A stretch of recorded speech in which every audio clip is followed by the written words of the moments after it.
Information technology is revolutionizing the world. Our children and grandchildren are growing up in a world where computer technology, third-generation cell phones, text messaging, instant messenger, wireless video downloads, MP3 players, internet music swaps, and streaming video are second nature. If you were born in 1980, you're a digital dinosaur who is already experiencing future shock that will leave you either technologically obsolete or require a major effort to retool and keep up with the future. The digital generation is entering the workforce, and both their work patterns and consumer patterns will revolutionize business. The failure of digital dinosaurs to understand future trends could end your career or bankrupt your business. Of course, my crystal ball is cloudy, so some of my predictions are bound to be wrong. However, the technologies we will talk about today are mostly tools that already exist and will become far more widely diffused in upcoming years and decades. My focus today will be on wireless communication, which I believe is the future of information technology around the world. Taking Latin America as a regional example, today less than 1 in 5 urban residents have a wireline phone, ranging from highs of 28% in Uruguay, 25% in Costa Rica, 23% in Chile, 22% in Brazil, to lows of 5% in Honduras, 4.5% in Paraguay, 3% in Nicaragua, and only 1.6% in Haiti.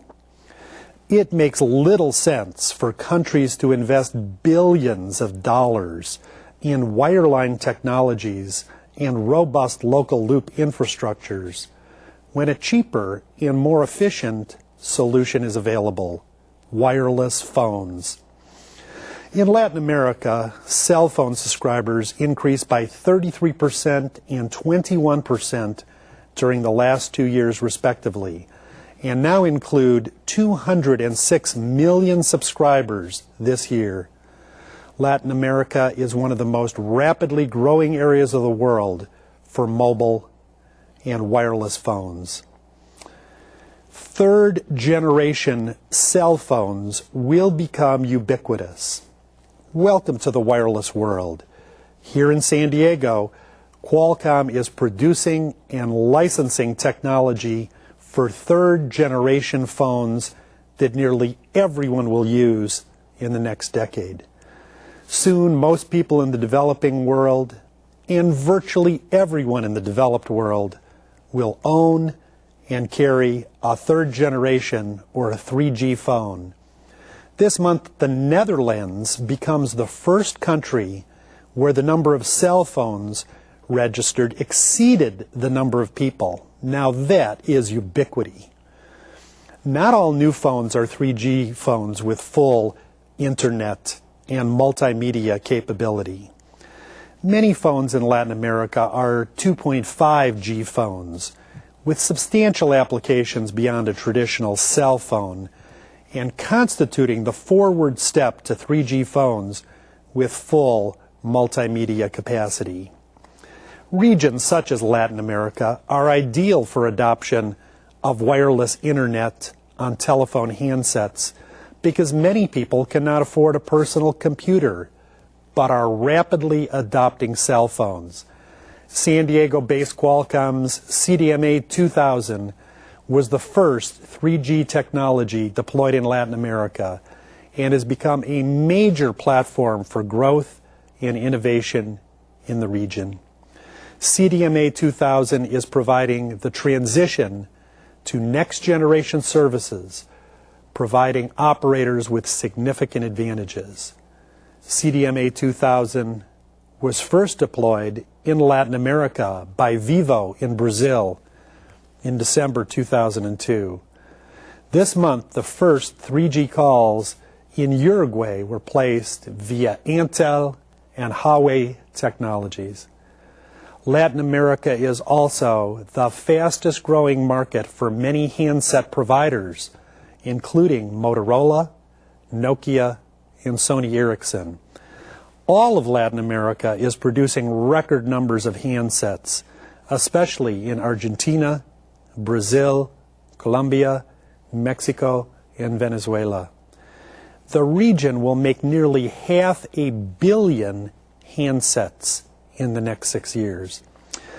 There is a great opportunity for handset manufacturers, for wireless phone companies, and for businesses both up the value chain that supply these companies and down the value chain to businesses that will become more efficient and innovative as they adopt these technologies.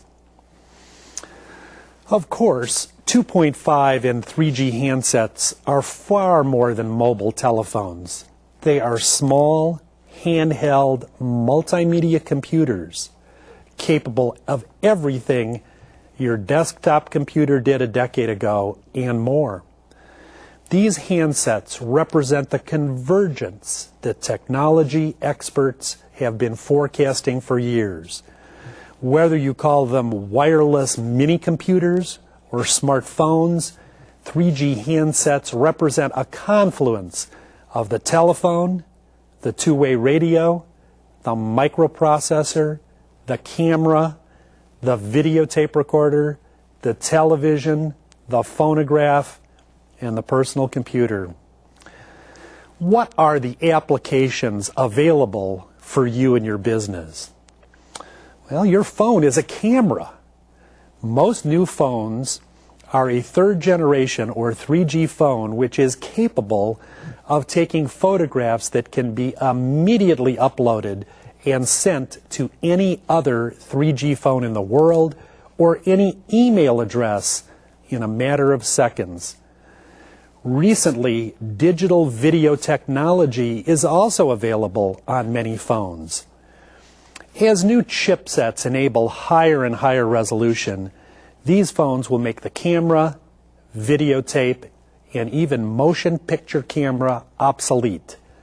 Everyone is their own camera crew, and sharing of visual information will be ubiquitous. Businesses will have unprecedented access to video libraries, which every member of your organization can access instantly.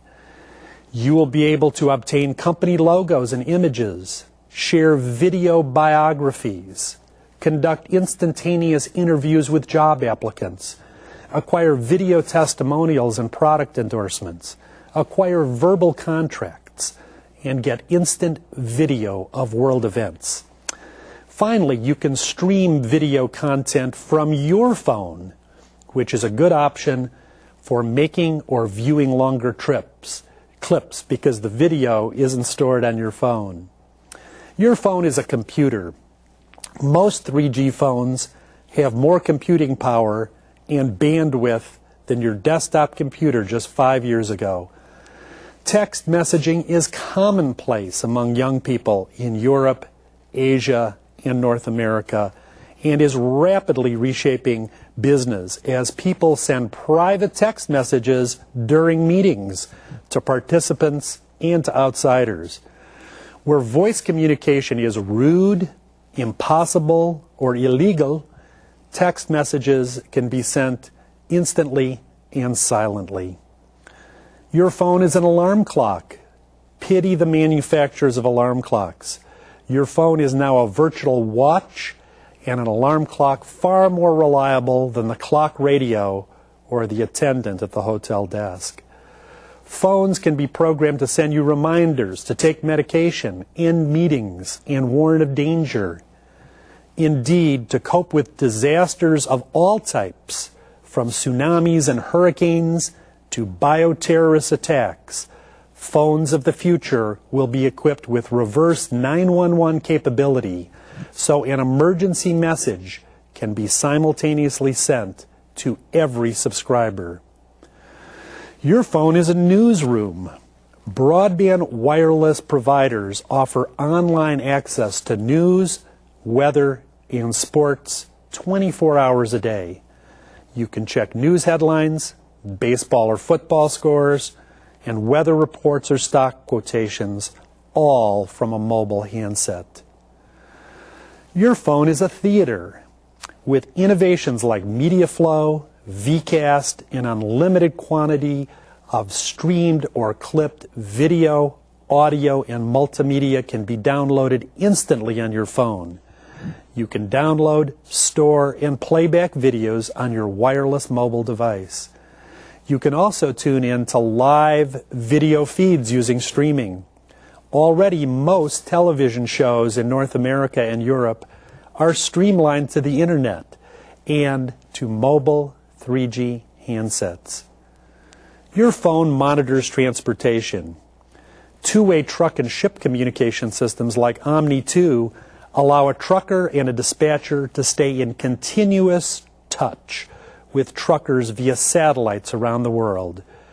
Base stations, truckers, and ship captains can also check their fuel, global position, engine performance, mileage, time to destination, and a host of applications on a conventional cell phone with Omni-2 software. Even ordinary citizens will be able to use their 3G phones to monitor traffic in large cities like Buenos Aires, Caracas, and Mexico City. My daughter regularly checks traffic reports on her cell phone while commuting to work in Los Angeles. Your phone is a calendar. Also available on your 3G phone is a calendar and meeting maker. You, your secretary, or your boss can instantly check on your next appointment, add meetings, and place agendas or reminders on your handset. Best of all, this can be done from home or office, from dinner, or from the beach. Wireless laptops. Virtually every new laptop computer is wireless. This means that the Internet, email, and your office is available anywhere, car or airplane, from boat or beach, from mountaintop or forest, from office or home. You are always connected. Most offices, homes, train terminals, airports, and coffee shops have Wi-Fi or WiMAX hotspots where people gather to send messages, check email, or surf the Internet. As of 2005, in just Latin America, over 65 million individuals will access the Internet from wireless laptops. Latin America's first wireless application protocol, WAP, services began in Brazil in June 2000. Just 5 months later, WAP-based Internet access from mobile phones were available from 4 wireless carriers in Brazil, 2 in Chile, 2 in Colombia, and at least 2 in Mexico, and also in Argentina and Peru. Over half the region's Internet users are in Brazil and Mexico. However, Uruguay, Puerto Rico, and Chile have the highest user penetration. The entire region is poised for a wireless Internet revolution. All the big wireless phone companies, América Móvil, T-Mobile, Singular, Telefónica Móviles, TIM, Verizon, Vivo, Yankee, and others offer multimedia net cards. These data cards permit wireless computing from anywhere, free of the constraints of a wireless hotspot. Wireless laptops permit sales, accounting, reports, customer contacts from literally anywhere in the world, or at least anywhere where you could receive a wireless phone call. Attitudes of Latin American business people, according to a recent Cisco Systems survey of over 500 business executives in 9 countries, reveal a slow but enthusiastic acceptance of the Internet in their business. Little by little, Latin American business are integrating the Internet into their business and providing improved competitiveness and, in some cases, ensuring survival. About half of Latin American companies have some sort of internet access for 5 years or more. Of course, that means that half of all businesses are either newly connected or not yet connected, putting them at a significant disadvantage. Executives overwhelmingly believe that the internet has increased their productivity, though Brazilian executives were highest in valuing the internet. But only 5% of executives believe the internet did not lead to greater gains in productivity. Developing countries face some IT challenges in the next decade. For example, less than 2% of the gross domestic product of Latin America is invested in information technology, compared to 5% in the United States and 3.5% in Europe.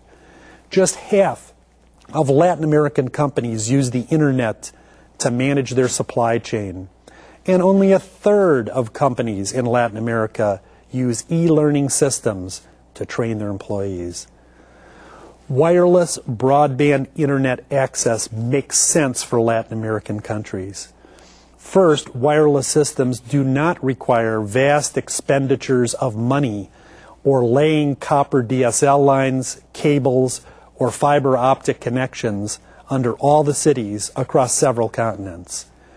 Once free of wireline connections, the same laptop can be used at work, at home, on a business trip, or on vacation.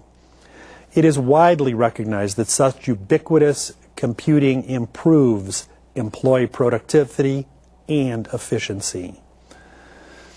E-commerce, bricks and clicks.